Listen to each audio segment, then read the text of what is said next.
everyone, and welcome to Story Stalking, a division of Dead to Rights, the podcast video for the crime genre industry. We're now on episode 7 of In the Key of 13, season 1, which is the anthology of crime stories brought to you by the Mesdames of Mayhem, Carrick Publishing 2019. And each week I'm bringing you a story from this anthology. Today's story is going to be Soul Behind the Face, which was written by author Madona Skaff.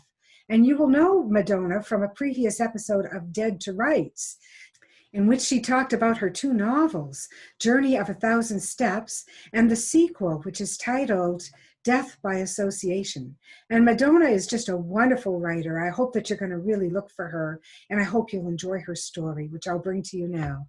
Soul Behind the Face by Madona Skaff. The great Leonard sat motionless on the wooden chair. Shoulders back, his arms rested comfortably on the plexiglass table before him.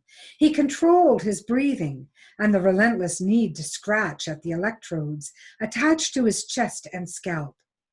He resisted the urge to fiddle with the oxygen monitor on his left index finger.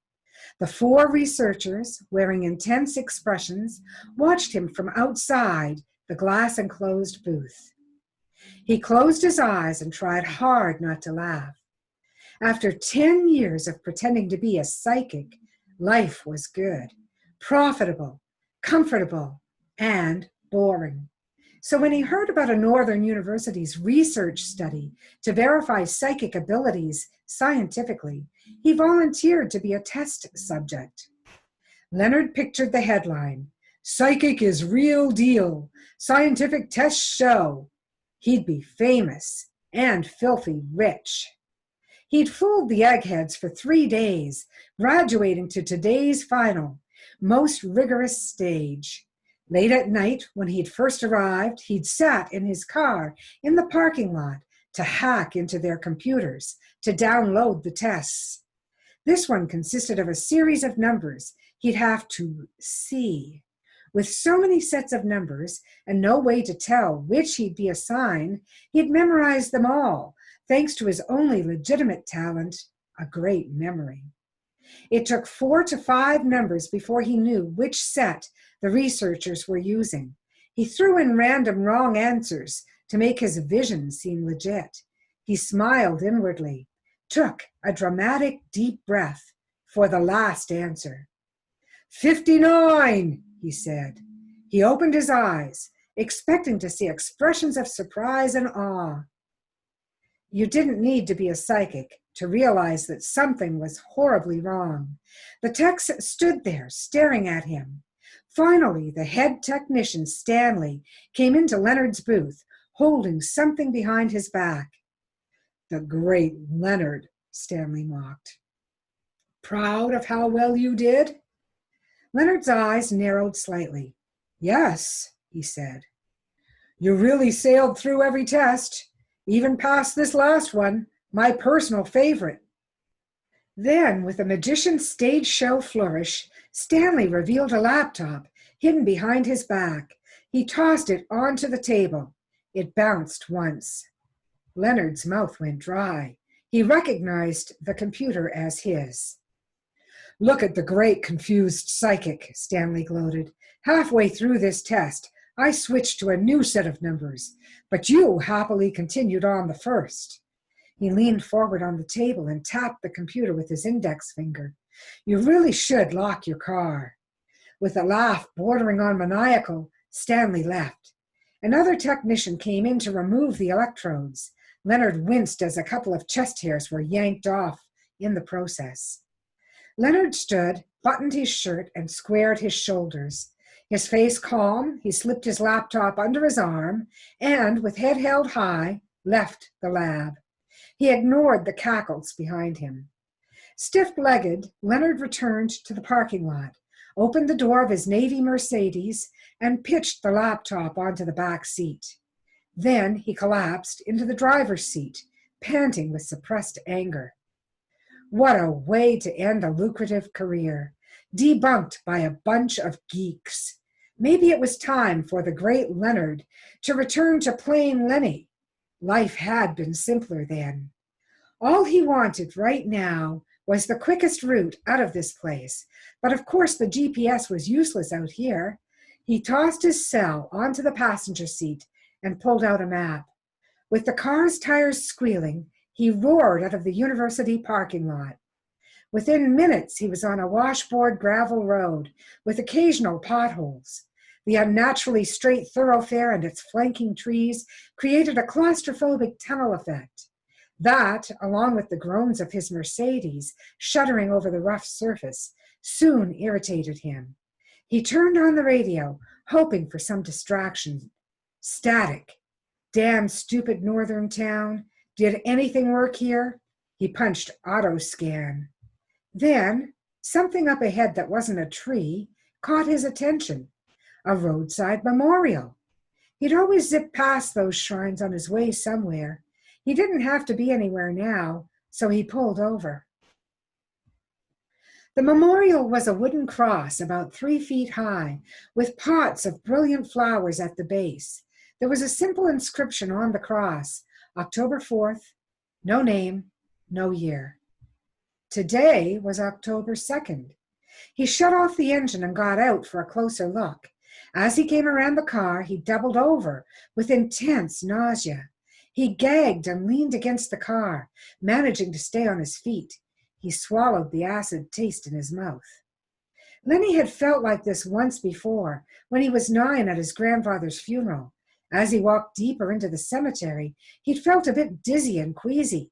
Without warning, the air thickened, forcing itself down his throat and into his lungs. He sputtered as if he were drowning. Fists of pain had pounded on his chest, knocked him to the ground. He'd come to and saw his mother's tear-streaked face looking at him. His parents had described it as a seizure. The doctors had agreed. He'd never set foot in a cemetery again. The stress of being unmasked today and being strung out on too much coffee had triggered the memory. Nothing more, he told himself as he wiped sweat from his forehead with the back of his hand. Enough sightseeing. He just wanted to get home and set up his next scam. He returned to the driver's side and pulled on the door handle. Locked! With the keys in the ignition. Damn!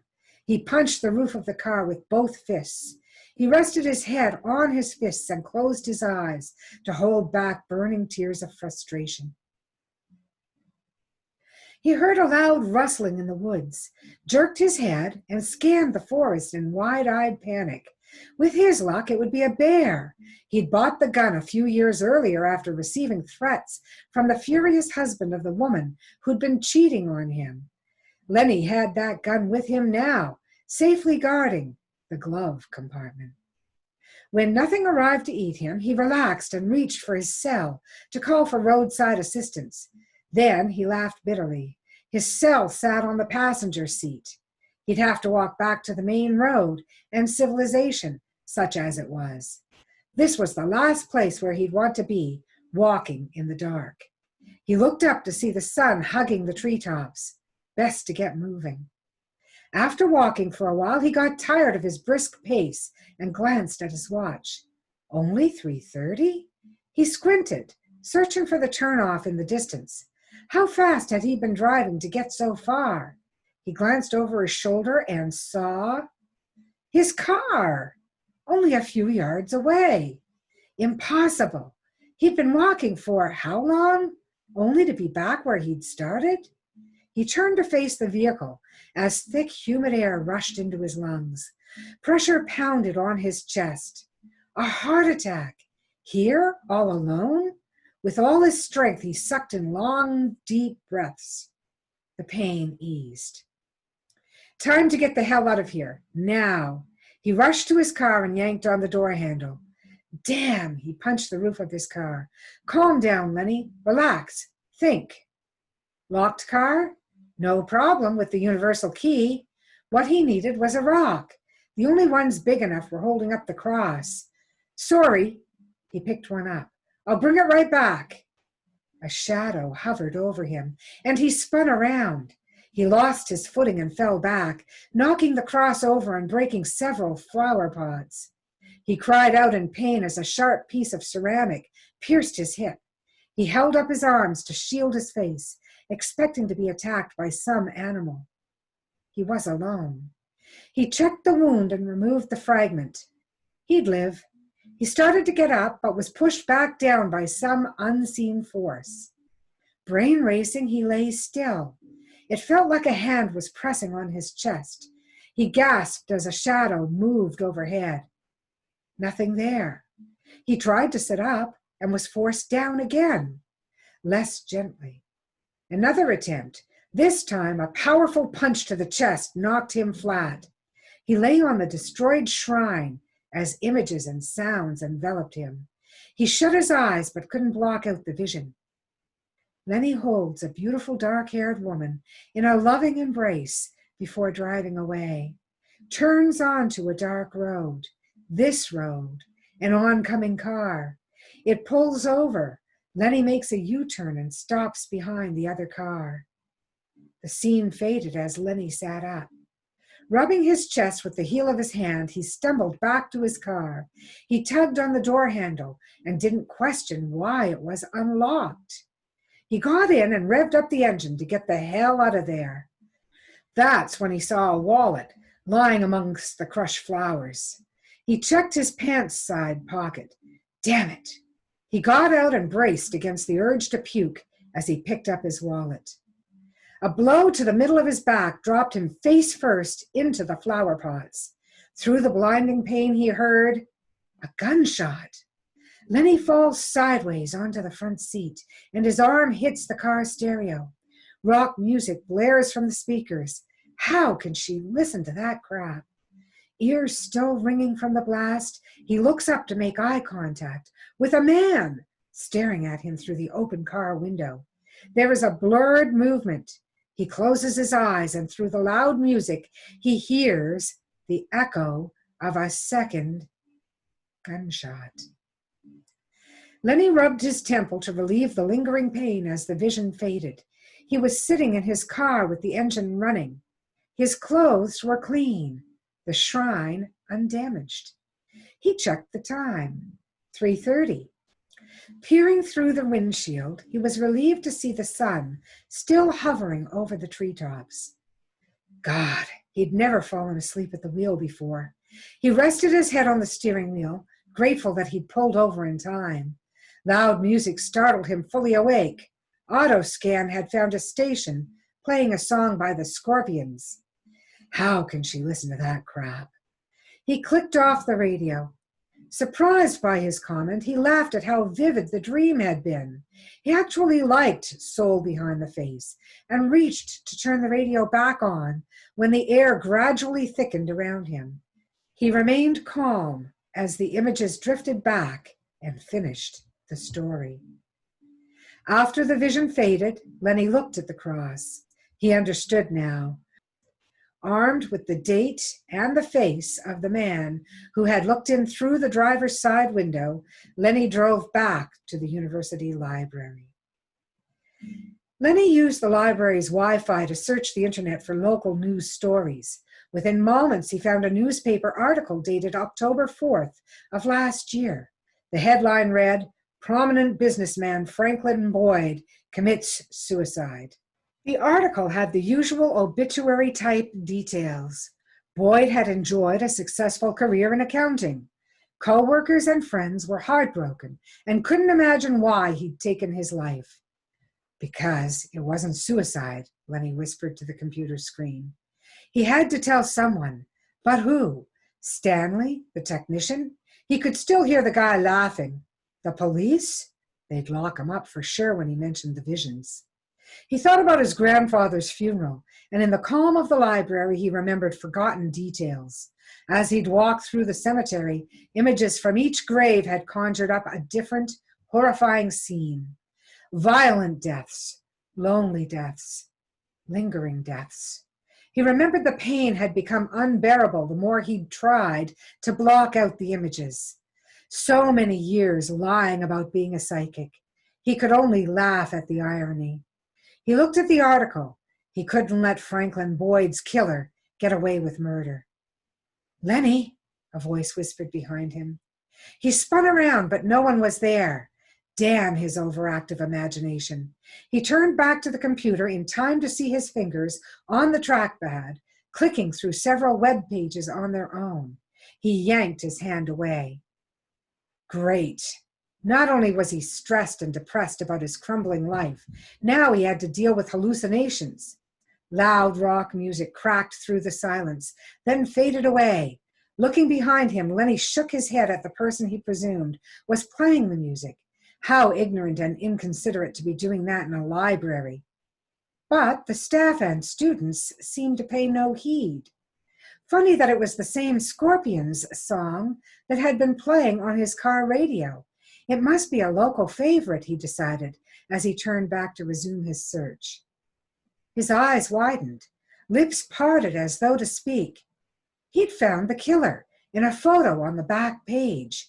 It showed people handing out balloons to children at a charity fundraiser. He checked the names in the cut line and smiled. Dan Kabbalah worked at the same accounting office as Boyd had.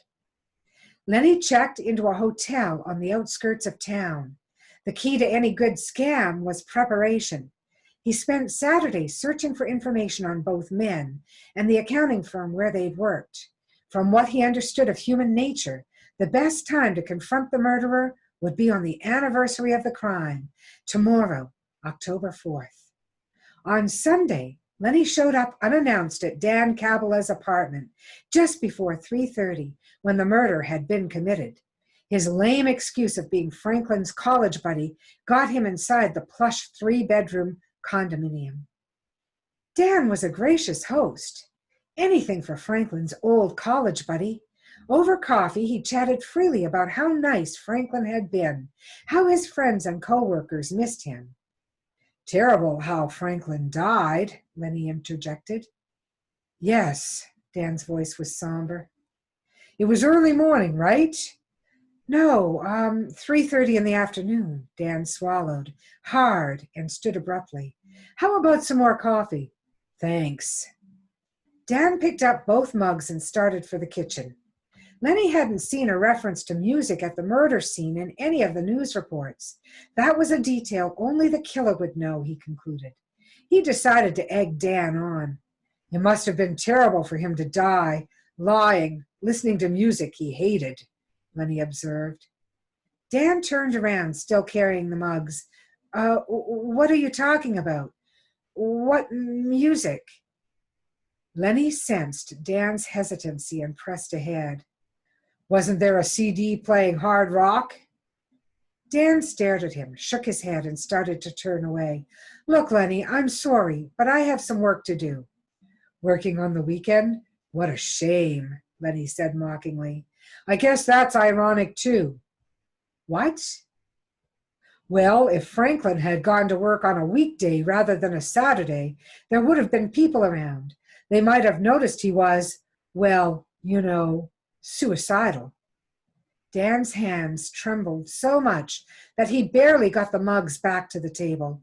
He collapsed into the armchair and ran his fingers through his hair, making it stand on end.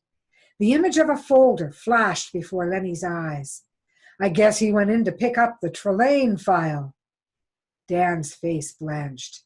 His eyes moistened.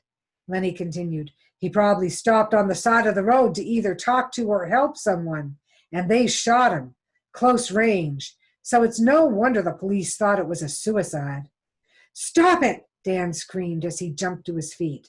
Startled, Lenny reached inside his windbreaker for the gun he'd brought with him. Dan stopped his advance as he leaned his hands on his knees for support. Lenny released his grip on the weapon. It was an accident, I swear. Dan's voice was shrill, and tears streamed down his cheeks. Lenny helped Dan to sit down. Tell me what happened. I was on my way home from work when I saw Franklin coming the other way. He signaled me to pull over, asked why I was at work on a Saturday. When I told him I was picking up some files with irregularities, like the Trelane file, he freaked out, yelled something about refusing to be blackmailed anymore. Then he pulled a gun on me. I grabbed his wrist, but the gun went off. He fell over. I ran. I could hear rock music. I didn't know where it came from, but I got back in my car. Left. I left him there. He sobbed once. When the morning news called it suicide, I kept quiet. Yeah, right, Lenny cut him off. A faint image of a gun in a gloved hand came to him. It was an accident, Lenny, I swear. My God, he tried to kill me. I couldn't take the chance the police wouldn't believe me. You can understand how I felt, can't you? Lenny was angry. You let his family think he committed suicide? He's never been close to any of them, Dan frantically fingered his hair. I needed to do something, so I placed a cross at the spot. Every day I stop to make sure the flowers are doing fine, watering them, replacing them. Very touching. Showing everyone what a grieving friend you are. No one knows that I do it. With those potholes, hardly anyone uses that road. I make sure the shrine's never without a flower tribute, so I can't even take holidays. My wife wants me to pay attention to the living. I think she's going to leave me soon. But I have to do this. Lenny had brought his gun with him because he'd expected to meet a greedy, cold-blooded killer, not a sniveling, pathetic shard of a man slumped in an armchair. Lenny heard the condo door open. He started at the sudden blare of that same Scorpions song. The music stopped abruptly when the door closed. Dan, I'm back, a woman called from the entrance, then walked into the living room. Wait until you see the dresses She broke off as she saw Lenny. I'm sorry, I didn't know you had company. She tilted her head, giving him an approving look and a seductive smile. Instead of being flattered, he felt like a caged animal. Hi, sweetheart. Dan wiped his eyes with the heel of his hand, then went to greet her with a peck on the cheek. Angela, this is Lenny, Franklin's friend from college. Lenny didn't miss that Angela never noticed her husband's red eyes, strained smile, or trembling voice. When Lenny reached out to shake her hand, the air in his lungs thickened. He stayed calm. He felt Franklin's presence in the room. This time, the information flowed freely. This was the dark-haired woman in the loving embrace. You were there, Lenny whispered. You were having an affair with him. You were there. You hired a private eye, she screeched at Dan. Our marriage is in trouble because of your problems. Don't start inventing affairs.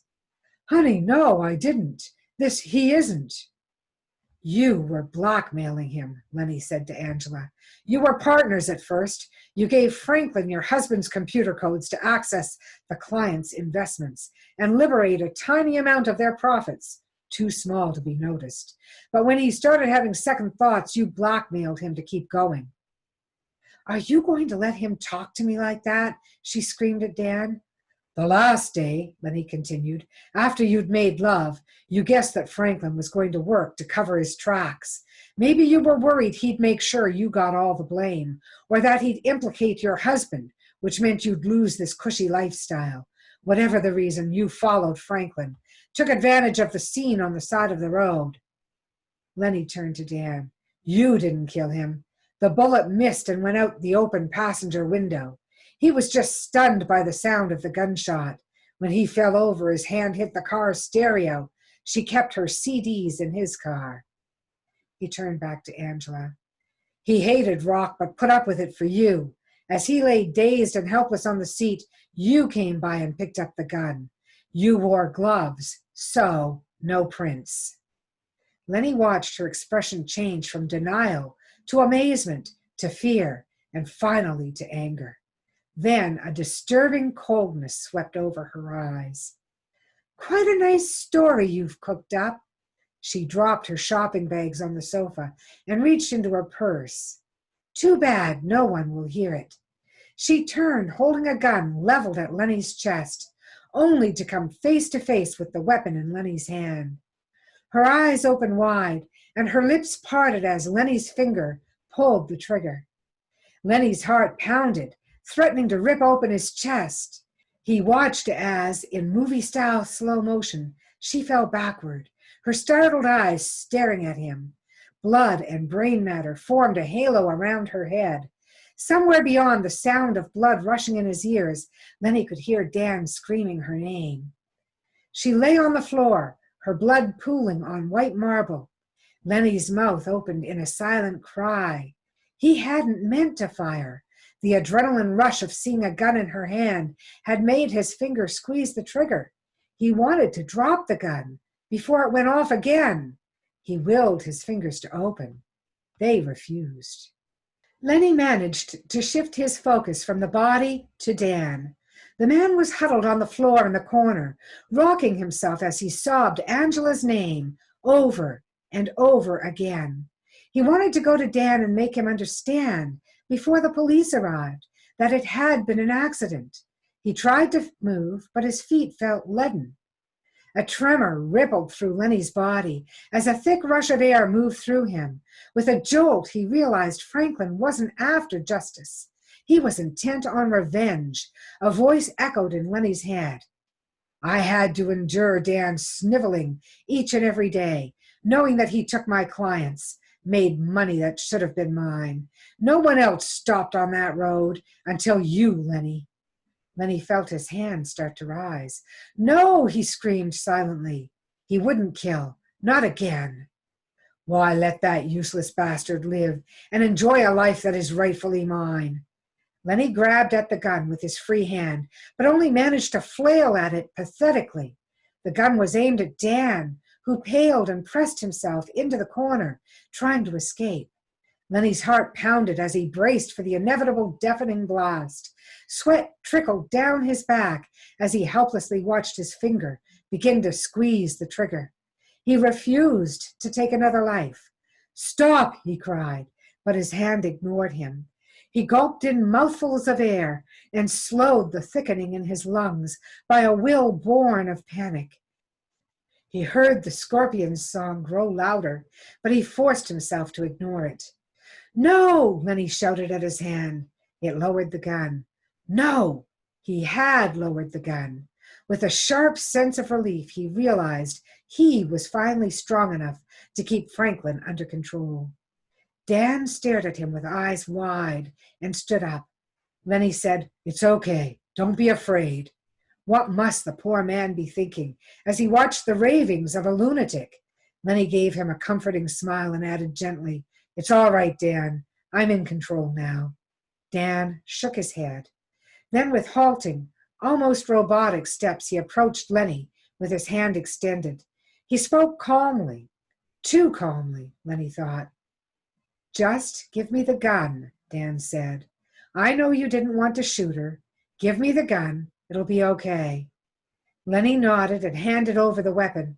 He realized that Dan's calm voice was just an act to get the gun safely away from him, which was just fine with him. Taking the gun, Dan studied it carefully. Then he draped an arm around Lenny's shoulders, pulled him close and stared into his eyes. When he smiled, Lenny felt a shiver run down his back. Lenny, it'll be okay, Dan said gently, wrapping his arm tighter around Lenny in a brotherly embrace. I'll tell the police it was self-defense. The faint music echoed in Lenny's head from a distance, as though he were listening to it coming from another room. He looked closer into Dan's eyes. Franklin? The end. And that has been a brilliant and twisted tale brought to you by Madona Skaff, author, from In the Key of 13, an anthology of crime stories by the Mesdames of Mayhem, Carrick Publishing, 2019. And I'm very proud to have brought you that devious little tale. I hope you enjoyed it as much as I enjoyed spinning it for you. And I hope we'll see you next week when we'll bring you another great story from In the Key of 13. Thank you so much for joining us for these stories. I really appreciate all of our listeners and really do love having you here to read these stories too. Reading stories has always been a passion of mine, as I'm sure you can tell. My thanks also go, as always, to Ted Carrick for the theme music for both Dead to Rights and Story Stalking, titled Eyes of Gold. And with that, I bid you fond week.